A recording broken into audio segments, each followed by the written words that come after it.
Hi, you're watching Reddit Confessions. Some stories begin with a betrayal. Mine begins with a post-it note, stuck to the bathroom mirror, with a single word. Sorry. I thought maybe it was a joke at first. Lorraine was always forgetful with appointments and had a habit of apologizing in advance for missing them. But this didn't feel like that kind of sorry. I peeled the note off the mirror.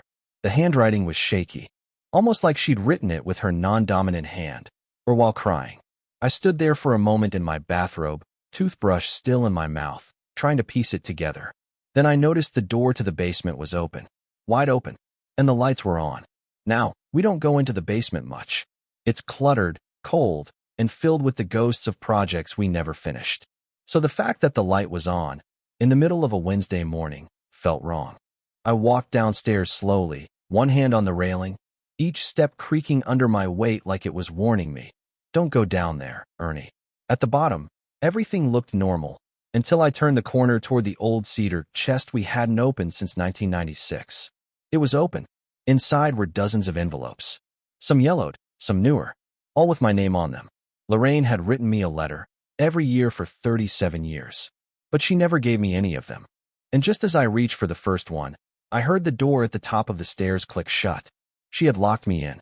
I stood there in that dusty basement, holding 37 years of letters from my wife, locked in by the very woman who'd signed every Christmas card with "Forever Yours." The first envelope was dated September 1987. The first sentence? "You weren't supposed to be the one I married." I sank to the floor. I didn't open the first envelope right away.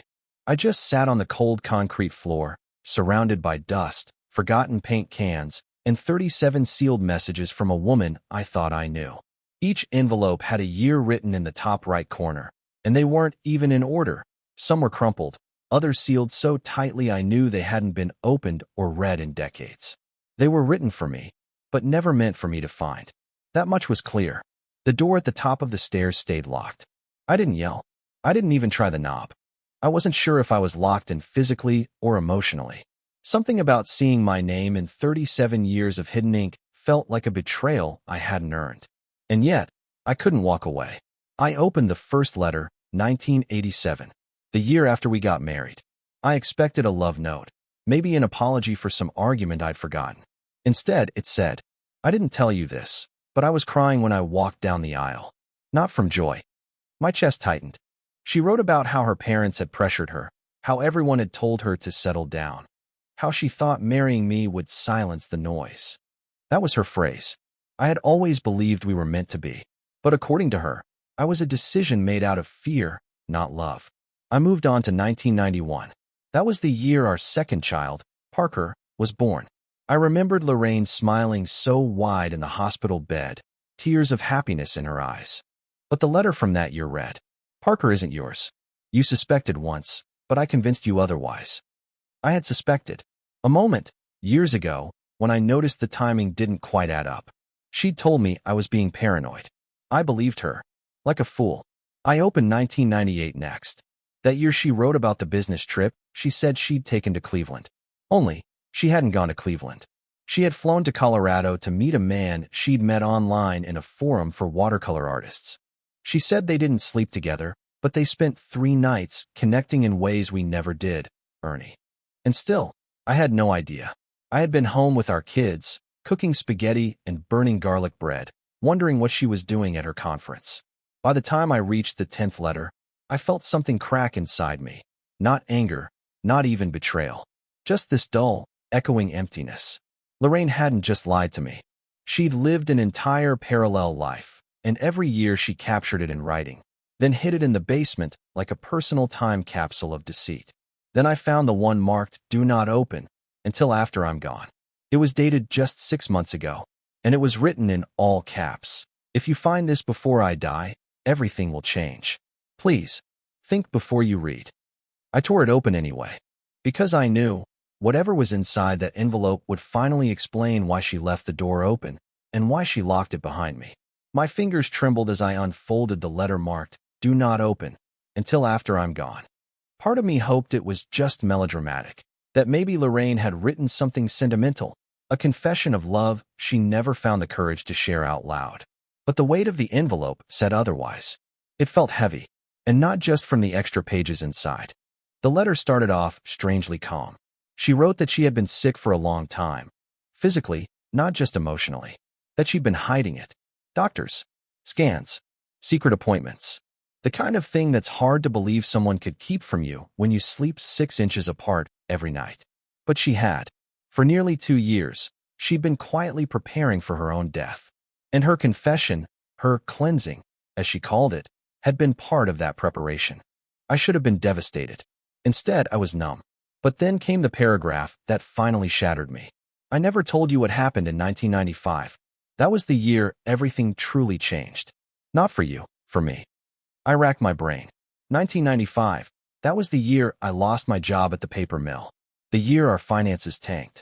The year I stopped sleeping and started pacing the house at 2 a.m., convinced I'd ruined our future. She wrote that during that time, when I was falling apart, she met someone. Not in the romantic sense. Not exactly. He was a man who had answers. He gave her peace, direction, and something else, leverage. His name was Jacob L.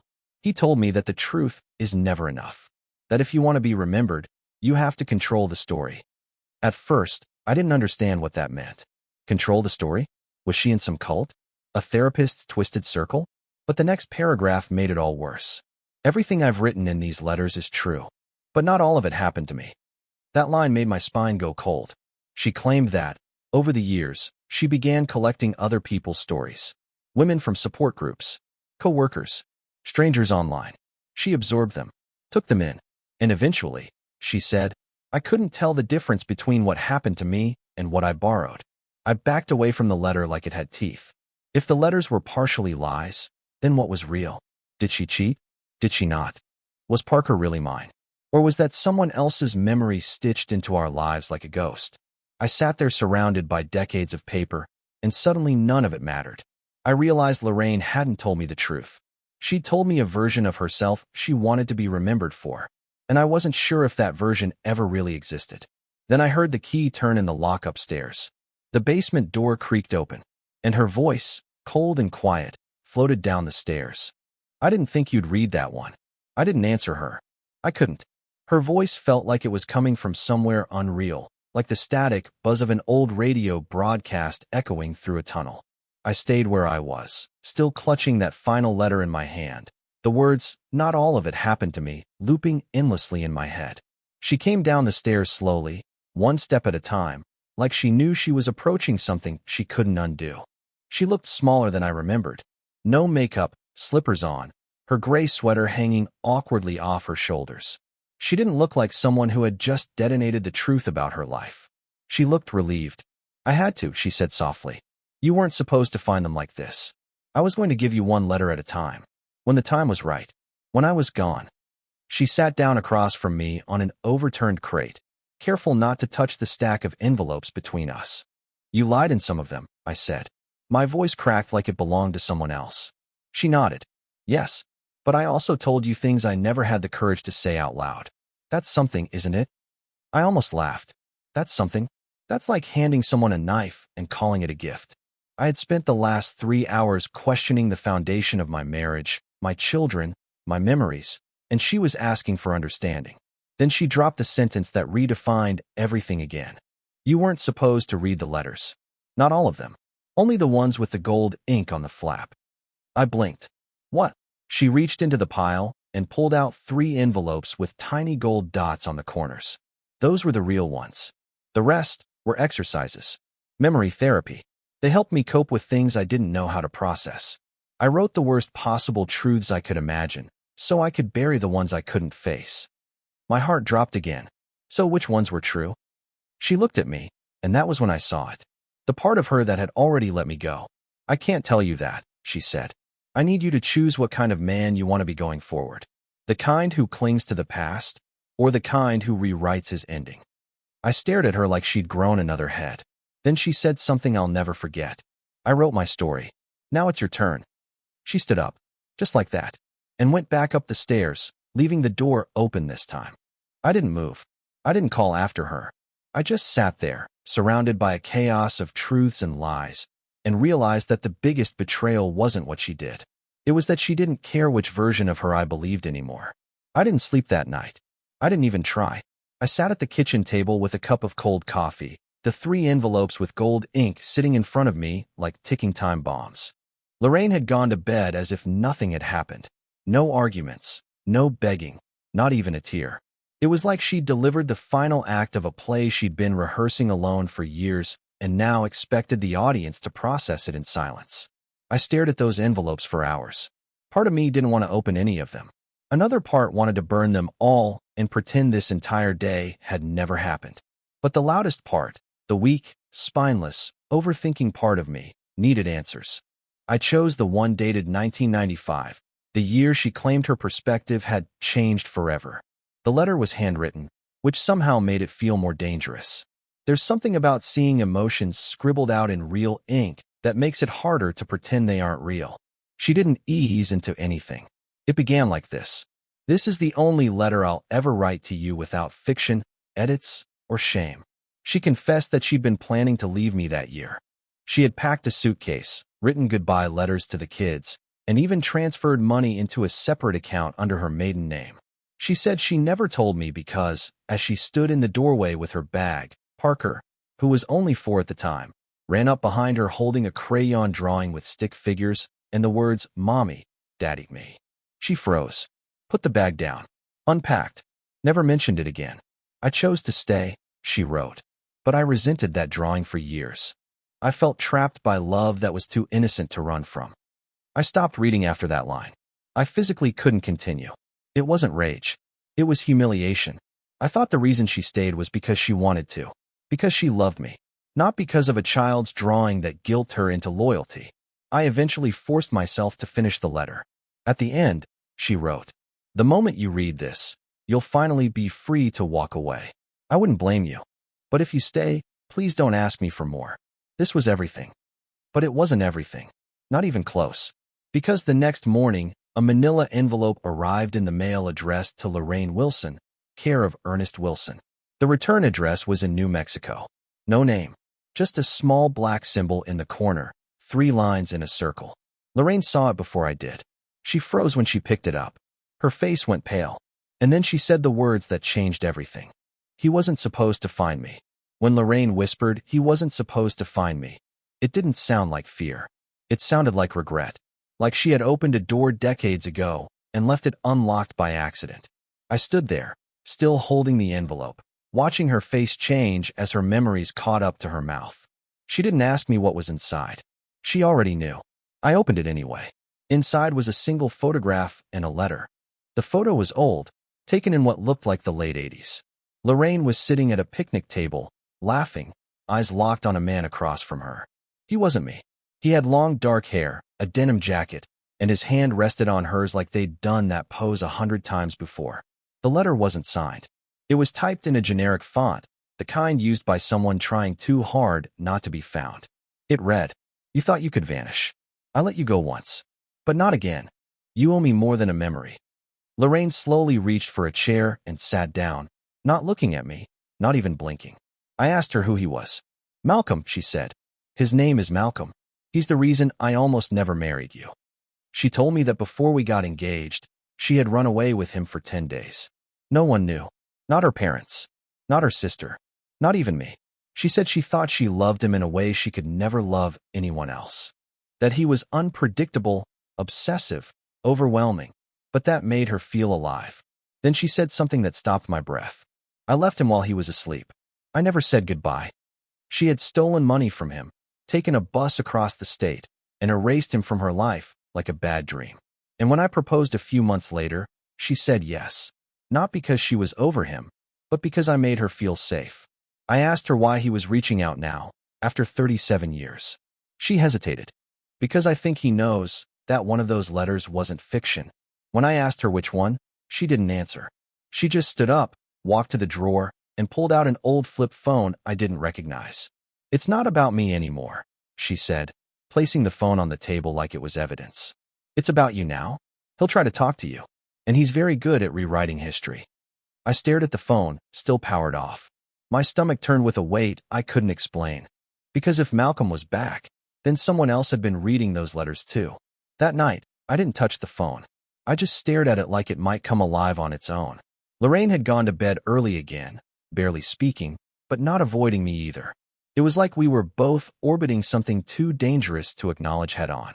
I sat in the kitchen, lights off, the moonlight cutting across the counter like a blade, and I finally did what I'd been avoiding. I went back to the basement. I don't know what I was hoping to find. Maybe something Lorraine had overlooked. Some contradiction, some hidden clue that would make the last few days make sense. I opened one of the last letters, dated 2021, and something about it felt wrong. The handwriting was different. It was rushed, uneven. And at the bottom, it wasn't signed with her usual flourish. It was signed with a full name I had never seen before. Lorraine Hamilton. Hamilton wasn't her maiden name. It wasn't a name in our family. It wasn't a name I recognized at all. I flipped the envelope over. There was a smudged address on the back, an address in New Mexico. The same city as the return address on the envelope from Malcolm. That's when it hit me. This wasn't a letter written to me. It was a letter she had written to him. I read it like my hands weren't my own. She said she had tried to write him dozens of times over the years, but always chickened out. That she still thought of that picnic table. That sometimes, when I was out mowing the lawn, she'd go upstairs just to cry for what never got to happen. She ended the letter with one line that gutted me completely. If you ever find me, I won't run again. And yet she had. I brought the letter upstairs. I didn't confront her. I placed it next to the burner phone and sat across from it until the sun came up. When Lorraine walked into the kitchen the next morning, she didn't even flinch. She looked at the phone, looked at the letter. Then she said, "He already called you, didn't he?" I shook my head. "Not yet." She nodded slowly, like she already knew the call was coming. Then she reached into her pocket and slid a SIM card across the table toward me. "When you hear his voice, Ernie, don't believe what he says about Parker." I couldn't breathe. "What about Parker?" I asked, but she was already walking away. I never thought my wife could ruin my past. Now I was terrified she might destroy my future too. I held the SIM card for 2 days before I finally gave in. Lorraine avoided the subject, though every morning I'd catch her glancing toward the burner phone like it was counting down. On the third night, I slipped it in. My hands shook so badly I almost dropped the thing. No contacts. One voicemail. I didn't listen. I called back. He picked up on the second ring. "Ernie," he said. "Not Mr. Wilson. Not who's this. Just my name. Like we'd spoken yesterday." "I think we should talk," he said, his voice calm. Too calm, like he'd rehearsed this. "You've got questions. I have answers." I walked out into the backyard, away from Lorraine. I didn't trust myself not to scream. "You have 2 minutes," I said. "Start talking." Malcolm didn't hesitate. He said he'd tracked Lorraine for years. That she'd used a fake name when she disappeared. That he didn't blame her, but he wanted to meet Parker. He said he had reason to believe Parker might be his. The ground shifted beneath me. "I don't care what you believe," I snapped. "Parker is my son." Malcolm went quiet for a moment. Then he said something that caught me off guard. "I didn't call to ruin your family. I called because Lorraine never told me goodbye, and I needed closure." He said he was dying. Liver cancer. Maybe months left. He didn't want revenge. He wanted peace. And he asked me for one thing. "Tell Parker about me. Only if you think he'd want to know." That night, I told Lorraine I'd spoken to him. She cried, but not the way I expected. It wasn't grief. It was release. "I spent so many years hiding," she whispered. "I forgot how to live without fear." We sat at the kitchen table holding hands. Not in forgiveness, but in understanding. Weeks passed. Then months. Parker came home to visit with his wife and daughter. I watched him push his little girl on the swing and realized something that shocked me. Nothing Malcolm ever said could change this moment. It didn't matter what was in his blood. It mattered who showed up. And I had always shown up. So no, I never told Parker. Lorraine and I started therapy together. We're rebuilding. Not everything, but enough. And sometimes, that's the most you can ask for. Not all endings are clean. Some are complicated, jagged, and hard to explain. But for the first time in a long time, I finally feel like the story is mine again. Thank you for following this emotional journey here on Reddit Confessions. Now it's your turn. What's one real event from history that changed the way people saw the truth? Drop it in the comments. We love hearing your thoughts. Until next time, take care of your story. Because if you don't, someone else will write it for you.